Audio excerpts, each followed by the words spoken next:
Essentially, the Burlington Net Zero Energy City Roadmap says we can get to a decarbonized society. We can get where we need to go and save money. For communities, just setting the goal and getting it out there that that's a shared goal, as the mayor talked about with political will, is a really powerful tool. Only a handful of more than 100 U.S. cities committed to 100% renewable energy have achieved this goal, but Burlington, Vermont is one of them. In this episode, I'm joined by Burlington Mayor Miro Weinberger and General Manager of the city's electric department, Darren Springer, to explain how the city reached this lofty goal back in 2014, and to talk about the city's recently launched roadmap to expand the achievement to all sectors of the local economy, from transportation to heating buildings. I'm John Farrell, Director of the Energy Democracy Initiative at the Institute for Local Self-Reliance, and this is our special Voices of 100 series focused on local leaders and their pursuit of 100% renewable energy. It's all part of Local Energy Rules, a bi-weekly podcast sharing powerful stories about local renewable energy. Miro and Darren, welcome to the program. It's great to be with you, John. Thanks for having us. Thanks, John. You know, as I mentioned in the introduction, we've been interviewing dozens of cities about them making commitments and now pursuing efforts to get to 100% renewable electricity. And we're really excited to talk to folks with a city that already accomplished this goal 5 years ago. I guess one thing I'm really curious about, because we have so many cities across the country, different sizes, different states, how important was it to reaching that goal that Burlington is served by a city-owned utility? And Miro, I was hoping maybe you could take a stab at this. Well, I think it was maybe possible to do through a different structure, but probably would have been much less likely. I think it's not an accident that it was a city with a publicly owned utility that got there first. And I say that because, I've come to think there were really two essential ingredients to reaching the goal. One was political will. It was a decision back in 2004, first for the city to stop purchasing nuclear energy and to replace it with a goal of getting to 100% renewables. That was the essential first step. The city was only buying approximately 25% renewables at that time. And in 2014, a decade later, I had the really privileged honor of being the mayor as we completed that journey and purchased a hydroelectric facility that got us over the final, that milestone, that threshold. That political will was essential. It was sustained throughout that decade period of time. The other element of it was excellent technical expertise at the Burlington Electric Department. I think with a city-owned utility, the directness of setting a goal that is at some level political was easier to achieve than probably would have been likely in some kind of corporate setting where you have to balance that kind of goal maybe more explicitly or in different ways against shareholder profits and whatnot. So I think it's no accident. Darren, I wanted to ask, Mayor Miro mentioned that we've got these technical challenges in some ways and that there was great technical expertise from the electric department. I want to dive in a little bit here because this comes up a lot in conversations about 100% renewable. So, when I went to the utilities website, the Burlington Electric Department, first of all, the website's great. It's really easy to get to some of this information that is not easy to find for other utilities, but I wanted to look at the renewable electricity mix. You've got 36% coming from biomass plant, 27% from wind, and then, most of the rest from small and large hydro projects like the one that the mayor already mentioned, and a small fraction from solar. And I was just curious, could other cities, do you think, similarly look to biomass and hydro to get to 100%? And is that important for reliability, which seems to be one of these issues that comes up a lot when we talk about renewables as wind and solar, which obviously are a little more variable? Right. It's a great question. And I think the lesson of our particular mix in becoming 100% renewable is not the specific sources, because those may vary by different regions of the country. It's really about having a diversity of sources, not putting all of your eggs in any one basket. We have 3 different wind projects that are part of that portfolio. We have several different small and large hydro projects that are part of the portfolio. We have the biomass plant, which has been operating, the McNeil plant, since 1984. So that is kind of the bedrock for us that we've built off of. Solar is becoming an increasing resource. We were named by Environment America and Burlington as being the top community per capita in solar in New England and number 4 in the country. So we're seeing a lot more solar coming on. And, each of those resources has different attributes. Solar tends to be producing more during our summer peaks and can help reduce peak loads in the summertime in New England. Wind has a different profile of production than solar. Hydro can be very reliable. Biomass can be very reliable. So I think that, having a diversity of resources is helpful economically. And then also, ISO New England, our regional grid operator, has the challenge of balancing all the different renewable resources that are coming online. And it's really their role to ensure that we maintain reliability in the region as we move in this direction of more renewable resources. Sounds like in a way that there's an advantage to being the first mover because there's so many other resources on that grid already that Burlington's just going to be a drop in the bucket, really, in terms of making sure that electricity is available all hours of the day and whatnot. Do you imagine that sometime in the future, cities that are trying to accomplish this goal in 2040, for example, may not be quite as easy?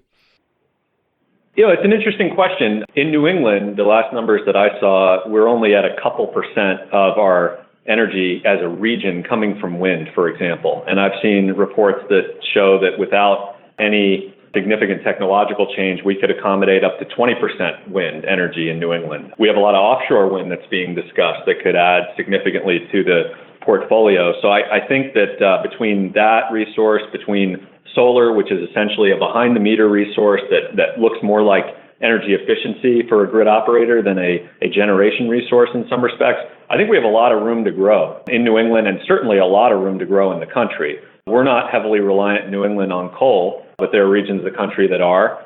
So I think that there's a lot of opportunity with these diverse renewable resources to move, and certainly we're going to see storage play a role going forward in a bigger way in being a resource bigger than it is now.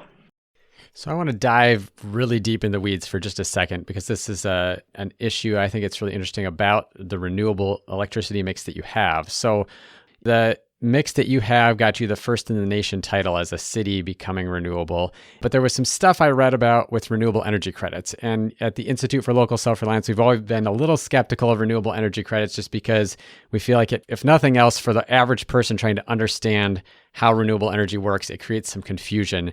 So could you explain a little bit? It's on your website, and I read about it, and I'm a technical person, so I think I followed it. But could you explain a little bit for the average person what's happening exactly with the renewable energy credits? Some are being generated by the resources that you have, but then you're selling some and buying some other ones. What's happening there?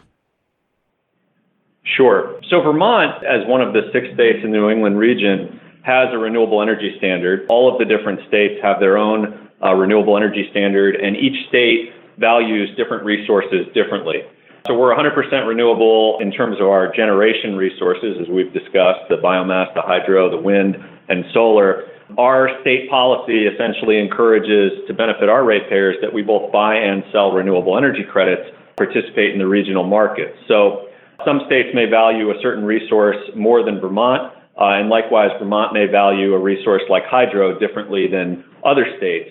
The important piece for me, I think, if we think about it, is we want to be 100% renewable even after all of those transactions are accounted for, and we are in Burlington. We're actually more than 100% renewable when we look at the renewable energy certificates. We actually go above and beyond the 100% to make sure that we're accounting for all of the potential impacts that we would have in the regional grid. So it's a mechanism that states have used through these renewable standards to promote new generation. Over time, we've seen more of our resources being used to meet our own needs as opposed to being used in the marketplace. I'll give you a concrete example. We had a hydro project in Maine that expired. The contract expired. We, instead of continuing with a resource in Maine, we signed a new hydro contract in Vermont, and we actually are using those renewable energy credits to meet our own 100%. So over time, that's the direction that we're trending. But in the meantime, we comply with the state's policies and try to do the right thing for our customers and keep costs low. We haven't raised rates since 2009, and at the same time, maintain that 100% renewable portfolio. Just if I could just amplify two, I think, big picture points from what Darren just said, and I appreciate that he's able to, my eyes spin a little bit at the Class 1, Class 2 credit conversation, but at a big picture level, I think there's a couple of really important things that I think it's important that we consider when skeptics are challenging these programs. I mean, first of all, when I look at how Burlington Electric Department has used these credits, it has done exactly what policymakers want in terms of sparking role in the creation of new renewable energy facilities. We have several wind contracts, I think at least one of which there really would not have been a market for the wind from that installation if it wasn't for the Burlington Electric Department being willing to commit to this long-term power purchase agreement. So from everything I can see about Burlington's history in using these credits, there has been a very direct relationship between BED utilizing the credits and the creation of new renewable facilities.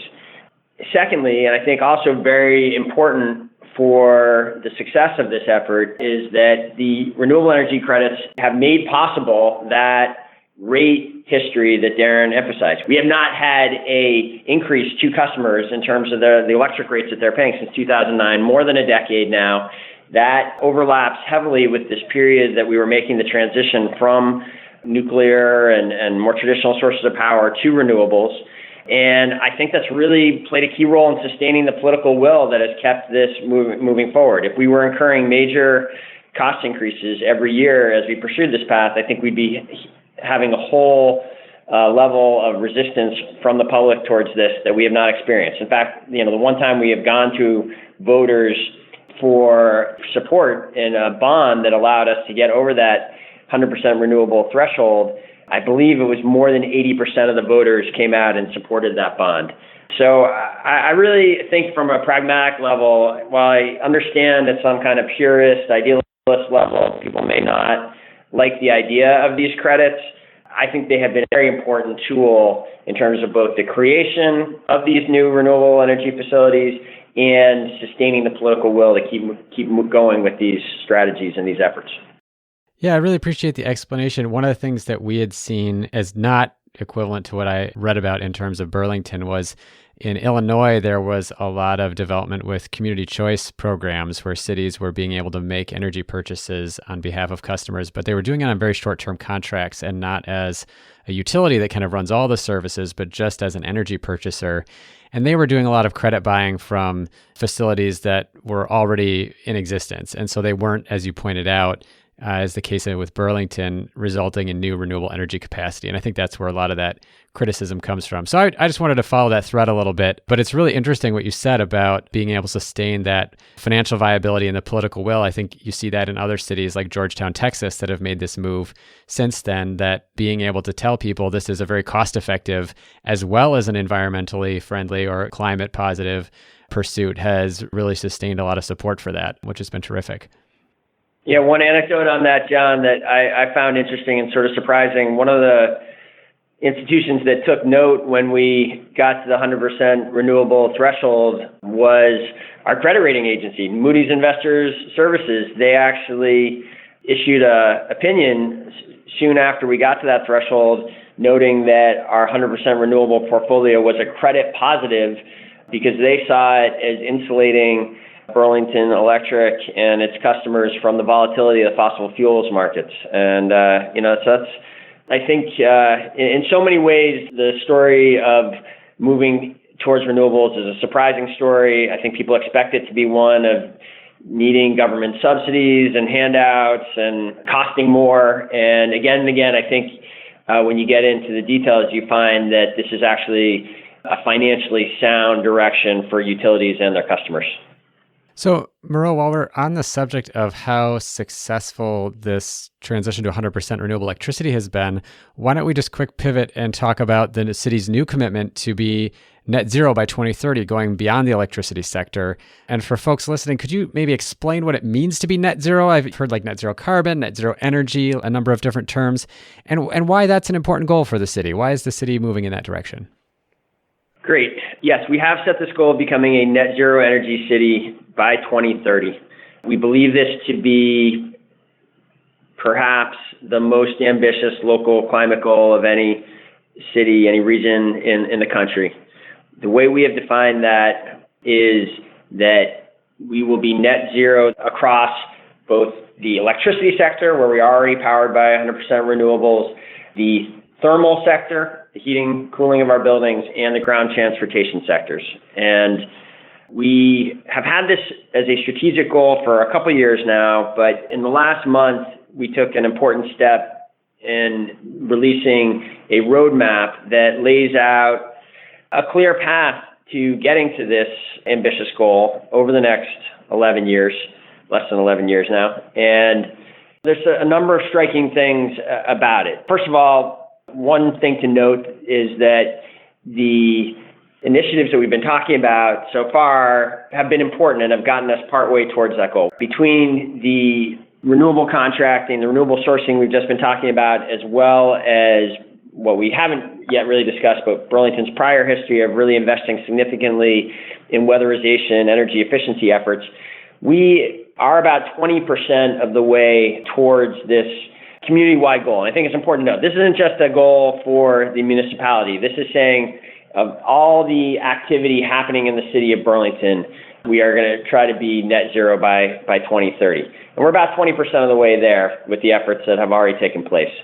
The path to getting to net zero across those three sectors by 2030 involves building on those two steps we've taken so far, and essentially the strategies from here involve electrifying everything. So we will need to see a very high percentage of the city's vehicle fleet transition over to electric vehicle and to a certain degree hybrids over the next little more than a decade. We will need to see homeowners, business owners move their heating and cooling efforts from natural gas and oil largely today to cold climate heat pumps and perhaps other technologies that use electricity as opposed to burning fossil fuels to heat and cool those properties. And the final step, it's a small part of the overall plan, but a critical part is to reduce the overall vehicle miles traveled by Burlingtonians through better mass transit and active transportation efforts. And so there are a variety of kind of land use policies and investments that are envisioned around that set of strategies. You know, the big picture, and Darren can get into some of the details, the thing that has been most exciting to me as we rolled this out and been talking about it for the last month is that the analysis finds, again, somewhat surprisingly, I think, that we can get most of the way towards this vision through the use of commercial technologies that are available today and that are, in many situations, many applications, cost-effective today. And there is every reason to think that these technologies are going to become more cost-effective over the course of this journey, of this plan. And to me, that's a very optimistic story and not one you often hear in the somewhat apocalyptic discussions that we have about the climate emergency and where we're headed. Essentially, the Burlington Net Zero Energy City Roadmap says we can get to a decarbonized society. We can get where we need to go and save money and actually make Burlington a more economically thriving place than it is today. And I think that's an exciting vision. We're going to take a short break. When we come back, we'll continue our Voices of 100 interview with a discussion of cold climate heat pumps and other technology needed to make the net zero leap, how Burlington's plan helps low-income residents, and the advice that Miro and Darren have for other cities pursuing 100% renewable energy. Hey, thanks for listening to Local Energy Rules. If you've made it this far, you're obviously a fan, and we could use your help for just 2 minutes. As you've probably noticed, we don't have any corporate sponsors or ads for any of our podcasts. The reason is that our mission at ILSR is to reinvigorate democracy by decentralizing economic power. Instead, we rely on you, our listeners. Your donations not only underwrite this podcast, but also help us produce all of the research and resources that we make available on our website and all of the technical assistance we provide to grassroots organizations. Every year, ILSR's small staff helps hundreds of communities challenge monopoly power directly and rebuild their local economies. So please take a minute and go to ilsr.org and click on the donate button. And if making a donation isn't something you can do, please consider helping us in other ways. You can help other folks find this podcast by telling them about it, or by giving it a review on iTunes, Stitcher, or wherever you get your podcasts. The more ratings from listeners like you, the more folks can find this podcast and ILSR's other podcasts, Community Broadband Bits, and Building Local Power. Thanks again for listening. Now, back to the program. Can we just take a quick dive? And I don't know if Darren, if you want to talk a little bit more about heat pumps. This is such an important piece. We have all, not just Burlington and much of Vermont. I'm thinking about Minnesota, where I'm from. A lot of the northern part of the United States is burning a lot of fossil fuels for heat in the winter. And heat pump technology is not new. It's basically taking an air conditioner and running in reverse. So instead of making cold air from warm air outside, that you're making warm air inside when it's cold outside. Could you just explain a little bit about this notion of like a cold climate heat pump? Like, can this work in really cold temperatures in places like Burlington? And how will the city and utility help people install this technology, since it probably feels new to a lot of folks? Yeah, well, it does work. I have cold climate heat pumps in my house. They provide heating in our bedrooms, very efficient heating, and also very efficient cooling in the summertime. And the new technology, the cold climate technology, means that they can work even when outdoor temperatures are below zero. The technology is improving every year and getting even better. So basically, you have the opportunity to have these ductless heat pump systems that can provide space heating, and they're kind of modular. You can have them in every room of the home and try to heat with 100% renewable electricity in Burlington, or you can try to find the zones of your home or building that are highest use and install a heat pump to lower your fossil fuel use. And I think what's exciting as well is that we're seeing technologies in addition to heat pumps like geothermal ground source heating, which can work in larger commercial applications, variable refrigerant technology heat pumps that can work for larger commercial operations, and also kind of an emerging technology with these water-based heat pumps that can actually connect to an existing boiler and baseboard system and provide heat pump technology that's sort of seamless with some of the existing homes and buildings that we have in Burlington. So we, as a part of the roadmap set of announcements, and for folks who are listening who want to read the roadmap, it's available at burlingtonelectric.com. We announced with the mayor a number of new initiatives and incentives, one of which is that we're offering up to $2,250 for customers to install cold climate heat pumps. And that number includes an enhanced incentive that we have for our low and moderate income customers. We have a number of installers that are working in the area that are providing this technology. And, increasingly, we're seeing applications for it in Burlington and around the state of Vermont. So we're providing incentives and technical resources for our customers available on our website and through our energy services team. And we foresee additional adoption going forward. I'm glad you already mentioned that incentive and the focus on low and moderate income customers, because that was my next question. I'm just curious, in all of this parts of this transition and the roadmap, Miro, you mentioned you're doing heating, you've already done a lot of energy efficiency, you're doing transportation. How is the city going to make sure that low income folks aren't left behind? Maybe they rent rather than own their home, or maybe they don't have the money up front to invest in energy improvements. Are there specific ways the city is addressing equity in this net zero goal beyond an upfront incentive? Yeah, there's quite a number of steps that we're taking. Equity is very much on our mind as we've been proceeding down this path.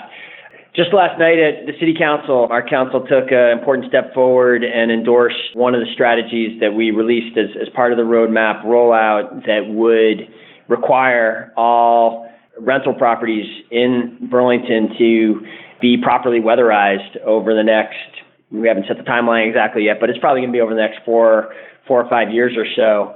Right now we have a situation where, and at least we estimate about 40% of the rental properties, we have just really deficient insulation, weather stripping, and the tenants pay the bills, and they pay very high utility bills, heating bills as a result. We're going to make Burlington property owners bring their properties up to proper standards in a short period of time, and those bills will fall dramatically. We have rolled out a variety of incentives that are aimed at really making sure that these technologies are not only available to households that can go out and buy latest model Teslas. We actually, as part of the roadmap, have a new incentive that Burlingtonians are starting to take advantage of that allows used electric vehicles and hybrids to qualify for these incentives that the Burlington Electric Department is offering. We think that's going to significantly expand the number of households that can access electric vehicles. We have other efforts like that in the heat pump side, but big picture, I think what we also need to remember in this is that we are doing this. We are pushing so hard to move in this direction because we have a climate emergency, and the households that are going to be disproportionately impacted by that climate emergency as it manifests itself in the years ahead are low and moderate income households. Wealthy households, well-off households are always going to be able to essentially buy their way out of the worst impacts of any disaster. And that is a basis for our work. Is fundamentally this is aimed at ensuring that we avoid these terrible changes to our planet that are coming, that are going to hit low and moderate income households first. So knowing what you've already been through in terms of the transition to 100% renewables and then laying out this roadmap, what advice would either of you have for the other 100 plus cities that have already made this 100% renewable electricity commitment or major climate goals commitments? And can they do it without a city-owned utility? And Miro, if you want to go first, but Darren, I'm interested in hearing your advice as well for other cities. So, again, going back to me, the Burlington story in terms of getting to the 100% renewable, I really continue to see two essential ingredients of it. The first and largest, most significant ingredient is political will, and making that decision as a community that you want to achieve this kind of change. Once a community has committed to that, I think this is possible anywhere. Is it easier? Again, I think we started the conversation by saying I think the nature of publicly owned utilities, Darren is sitting right here at the table with me. He's a mayoral appointee. It is easier for a community that has that kind of structure, I think, to move forward with these kind of societal goals. But it is by no means impossible for private utilities to achieve the same results, of course, and there certainly are many ways in which those utilities can be influenced and can be urged and mandated into pursuing the same type of outcomes. We have a great example of that here in Vermont. The largest electric utility in the state is not the Burlington Electric Department. It's something called Green Mountain Power. They are an investor-owned utility, and they have perhaps been even more aggressive than BED has been over a longer period of time at embracing innovation and taking provocative steps to move towards climate goals. So it's certainly possible in different structures. I think people just have to kind of do the political analysis. They have to map it out. They have to figure out where the pressure points are, what the levers are to bring about change with their utility, and they can get there in any system. And Darren, advice that you might have? Yeah, I think one of the interesting things to me about this net zero roadmap effort is having such a big public release. I've had anecdotal examples when I go to a coffee shop, when I'm talking to my neighbors, people who have taken in what this goal is and have embraced it and are thinking about different things in their own life. Should we get heat pumps? Should we get an EV? Should I take the bus more? Should I look at getting an electric bike, for example? I've heard all those conversations. So I think for communities, just setting the goal and getting it out there that that's a shared goal, as the mayor talked about with political will, is a really powerful tool. I think on the utility side, I agree completely that there are opportunities for innovation with investor-owned utilities as well as public power, as well as cooperatives. Green Mountain Power is a great example in Vermont. We've got great utilities doing work. I think one of the challenges that needs to be looked at is utility regulation. We in Vermont have a creative regulatory structure that allows our utilities to make investments in rebates and incentives and programs that help reduce fossil fuel use in the heating and transportation sectors.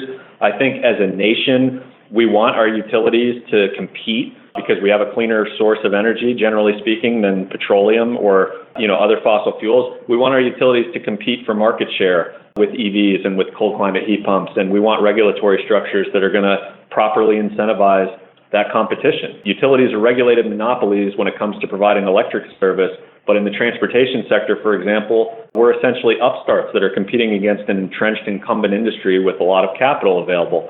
So I think we need utility regulatory structures around the country that match the ambition that we have to decarbonize through electric technologies.